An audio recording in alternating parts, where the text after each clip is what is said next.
Please welcome to the stage a lady who has given us such brilliant films with her incredible writing talent, amongst those X-Men, Kick-Ass and Stardust. A man who scared the bejesus out of me with Eden Lake and has now done the same with this. And another gentleman who needs no introduction, Jane Goldman, James Watkins and Daniel Radcliffe. Hi. Hi. Hi. Oh, wow. What a great turnout we have for you all. It's amazing. Hello, everybody. We're going to start off by saying congratulations, an amazing opening week you've had in the States as well, which is absolutely brilliant for a British film and for you all, so congratulations on that. Jane, can I start with you? Because the words have come from you, which obviously came from the original novel. What was it about this project, this book that caught your attention that you wanted to... Well, I think The Woman in Black is just the perfect classic ghost story. It's got all the ingredients, and I love that it has a real emotional heart to it, as well as being absolutely terrifying. And that was what we all wanted the film to be as well. Were you terrified when you read the book? Is it the type of book, having not read it, that does terrify you off the page? Yeah, it definitely does. It's definitely a book you don't want to sort of read on your own in the dark. And in terms of then translating that for the big screen, was it an easy process for you? Being such a fan of it as well. It was an interesting process. I mean, I think you always want to add layers for a film. But being a fan of it, it was just important to me to stay true to the spirit of it. But most of all, to just to hope that I could carry over the way of making people care about Arthur and making it as frightening as possible. And hopefully I did my job. And then Dan and James added to that in spades. James, for you, what was the appeal for this project? It was Jane's script. Okay. I think probably the same for you. Pretty much, yeah. I mean, it was the fact that it was, it was a horror film, but it felt unusual for the genre in that it did have, really well developed characters, and the characters didn't feel like they had just been there to set up scares later on. They felt like real people and real relationships, and to get a horror film that is so strong thematically as well, in terms of dealing with loss and grief and about what happens to us if we can't move on from a loss. That seemed unusual to me, and I like anything that's a little bit off the beaten track. Well, yeah, and it's what's great about it as well is it's so authentic and unique out there, I think, as well, in terms of that genre, in terms of it doesn't rely on anything apart from great characters, a great story, depth, emotion, but also that scare factor, and getting that right is really important, I think. Well, balance. There was one of the things I loved was the fact that I got to this chunk in the middle of the script, which was about 15 pages with no dialogue. And you just never see that, ever. And no one's mad enough to try and do that. The artist has slightly rained on our parade, really. We thought our 20 minutes of silence in the middle of the movie was a little bit impressive. And We're then the scarier. artist... Yeah, we are much scarier. The artist has no scares. I've forgotten what I was talking about. Somebody else carry on. About getting that balance right. About it being, the depth of the story. There's a lot of films out now that are gory, violent, but that's not necessarily... nasty isn't the same as scary, and our film is scary. It gives people a real roller coaster ride, but it does so by working through, through shadows, through darkness, through working on the imagination. Yeah. And actually, we always talked about this, that what you can imagine, once your brain gets to work, is always going to be scarier than anything you can shoot. And that was what was in Susan's book, and that's what's in Jane's script. And, that's what we tried to be true to, really. Yeah. Location as well in this film seems so important, and how British it looks, but also just how terrifying those actual physical things, I guess, add to the whole process. It's interesting because the Americans are so brilliant at mythologizing their landscape. You see LA on film, you see New York, you see Monument Valley and westerns, whatever it is. And we've got such brilliant landscape here. We've got such brilliant sort of architecture and iconography, and we should represent it. We should get those British things on film. Yeah. And it's such an opportunity, and so as British filmmakers, that's sort of what we want to do. And fog, great fog, which we're just about to see in this clip, which is when Arthur gets to the house for the first time, and he leaves to kind of explore these things that he thinks he's seeing and hearing. So let's have a look at this clip. Stopped it there. We stopped it there for a reason, You don't know what's coming. we don't want to give anything away with the film as well, because that's the whole point of it. Is you don't know what's coming, which is brilliant about it.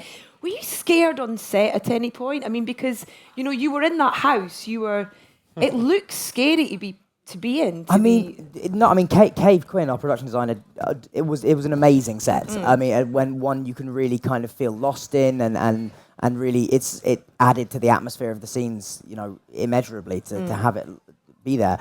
But no, you don't really get scared on set. I mean, you're always very much aware that the crew is there around you, so it's sort of, you can't quite lose yourself entirely. The only thing that became scary on the film was the fact that Ryan, my body double, and I started jumping out at each other from various points around the set, because that's the sort of thing you do when you've been filming for a couple of weeks, so yeah, there was a bit of that going on, but unfortunately, no genuine scares. We actually had quite a nice time. Are you easily scared as people though individually? Are you quite hardcore? I am. I'm scared quite easily. Yeah, I mean, not by ghosts, but in the middle of the night when you hear a noise or you see something out the window or a branch or something. I think that plays on everybody's imagination. Yeah, Jane. Definitely. I'm quite hard to scare, although I have to admit I collect those Victorian wind-up toys that I don't know if they're in the clip that was shown earlier, but that there's pretty much I have some of exactly the same ones as are in the film. And sometimes if you come down at night for a glass of water and catch them out of the corner of your eye, it's pretty scary. Those weird monkey ones with the drums and stuff and the symbols. Yeah. My favourite is there's a cat do that sometimes polishes the because they've shoe been randomly. overwhelmed. Yeah. I like him. Jane, do you have the cat that polishes the shoe? That's my favourite toys. I know. That's my favourite. I would dearly love It's to great. have that. Yeah. It's beautiful. Some of them they're really expensive, and all those toys. We have a load of very old, very creepy toys in the film that are all owned by one woman in America, we believe, who just has collected them. Yeah, she lives in, I think, the middle of the desert. I don't know why I think that, but I think she lives in the middle of the desert terrifying. with a huge Funny amount that. of Victorian You probably just made automata. that up. That might have been a dream I had. I had a really nice story about, because it sounds like it was a great atmosphere on set, and it was, it's quite a small cast, and you went to this it was a little village in Yorkshire that you filmed in as well, and I believe there was a pub quiz going on in he's like evil at pub quizzes. The quiz was actually, it was run by a guy whose surname was Potter. Brilliant. And he did this thing every week, which he called Potter's Pub Quiz. And the day I was there at his pub quiz, he was ill.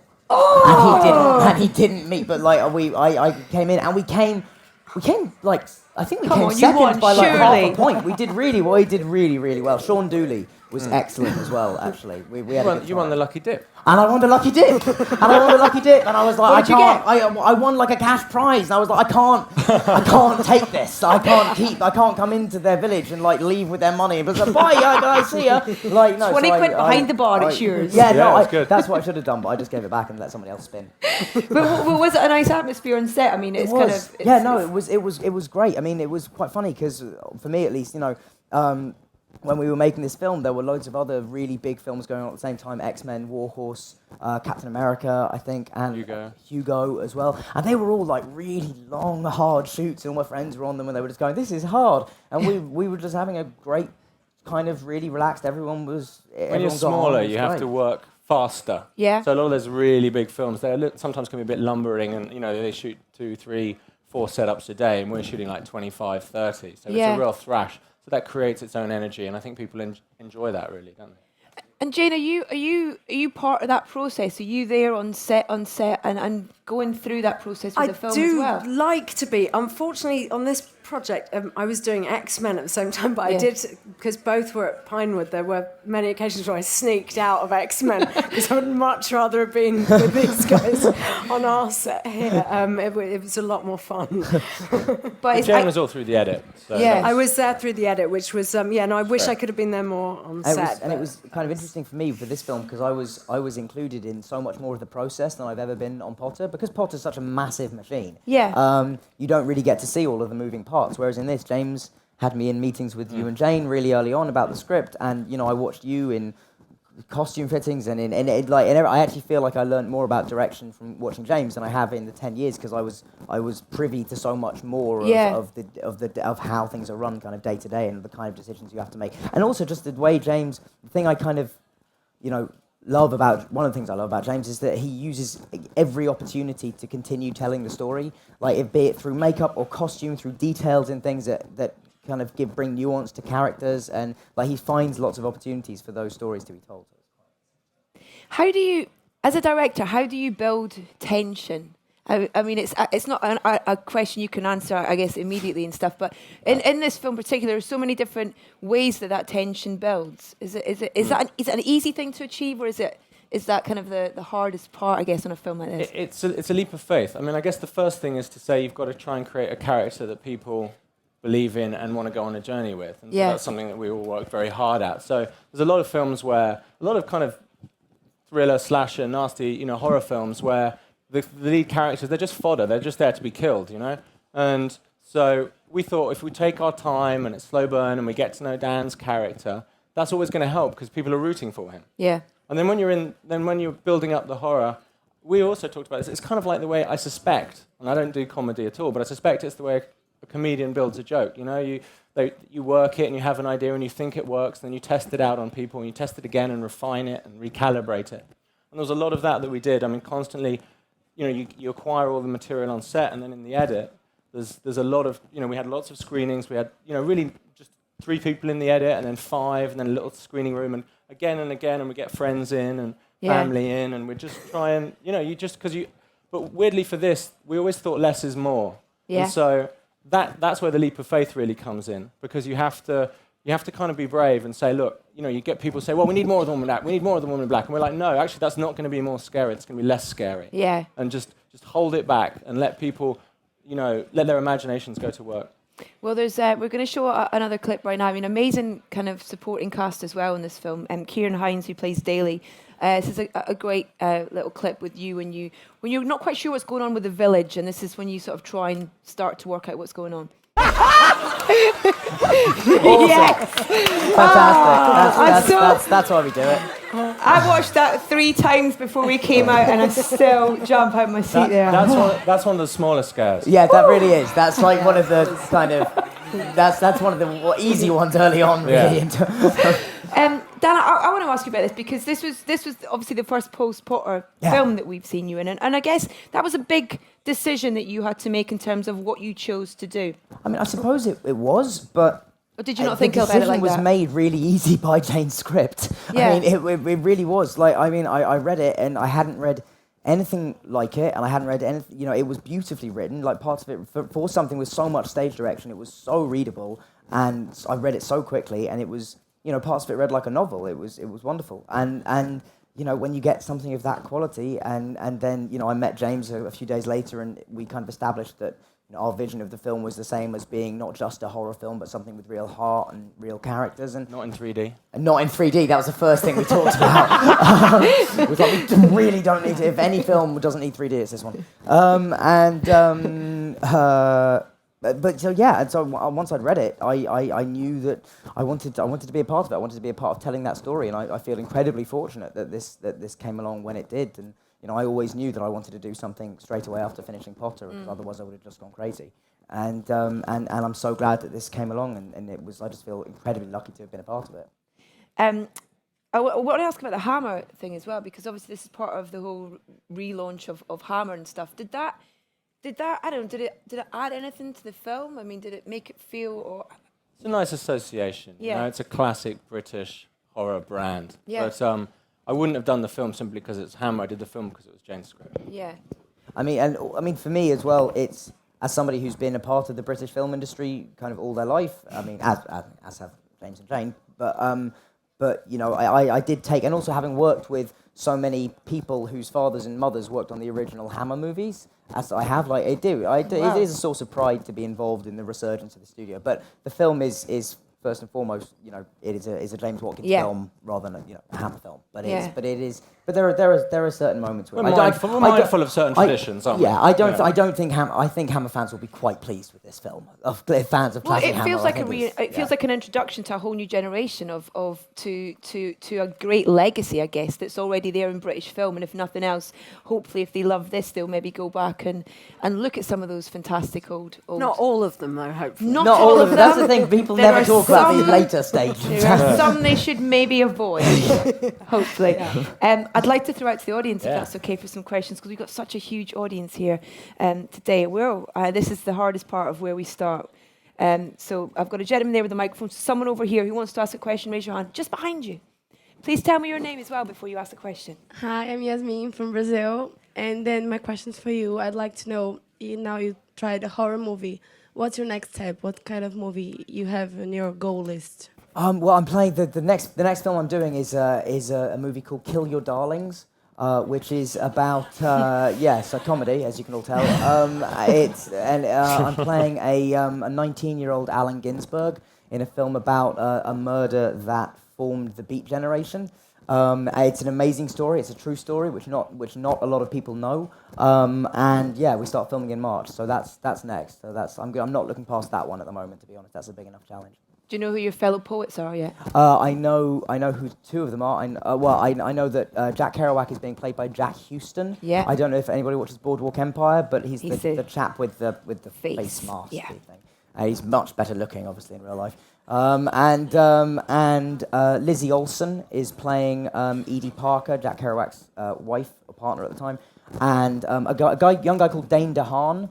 Who was in Chronicle, who's I believe the character called Andrew in Chronicle, I think. And he's amazing, and he's not one of the poets, he's not somebody you necessarily know, a guy called Lucien Carr, but he was very influential on all their lives, and I kind of fell in love with him. So Great. That's next. Excellent. Next question, please. Lady at the front here in the green top.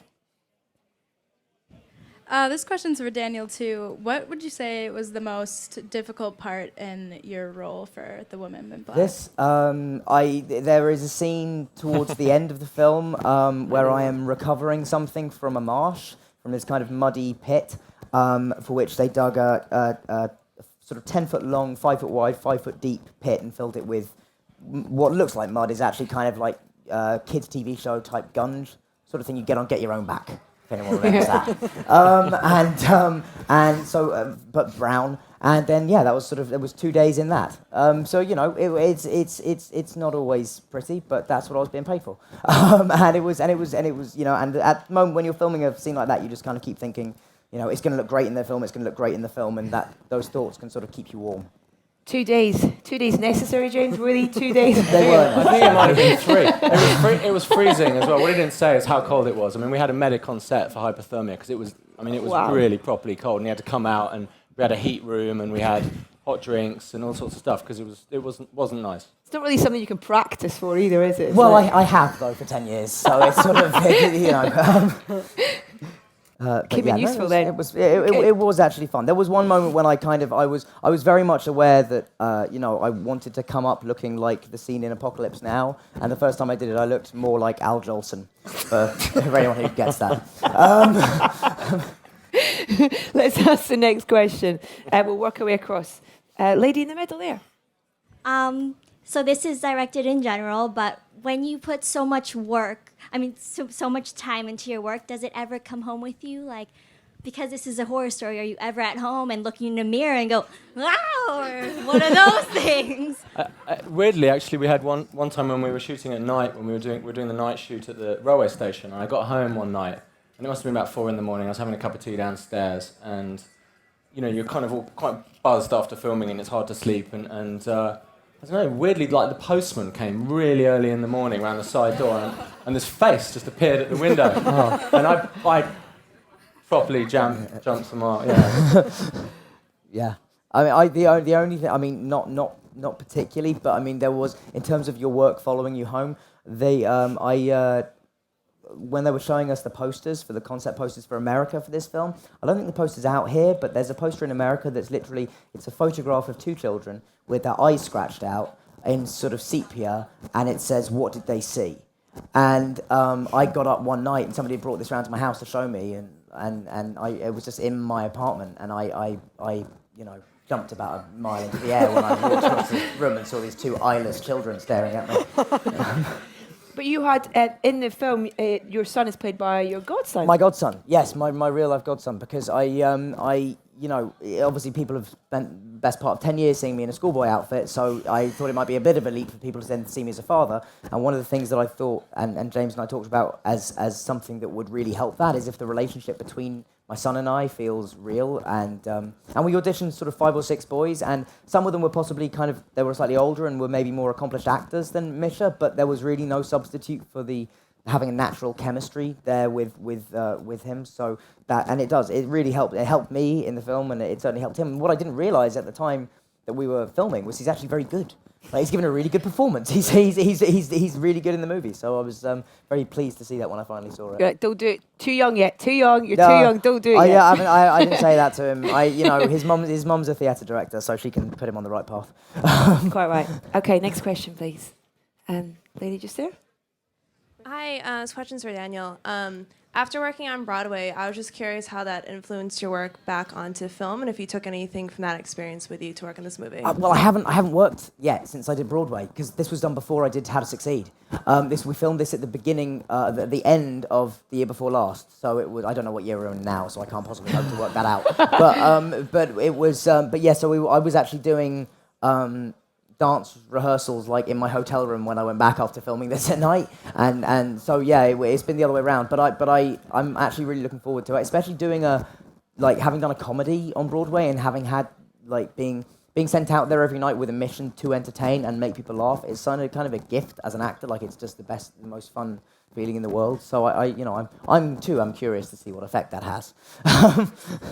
Did you know you could do that, or was that a nice sort of, I don't know, or had you always wanted to go down that?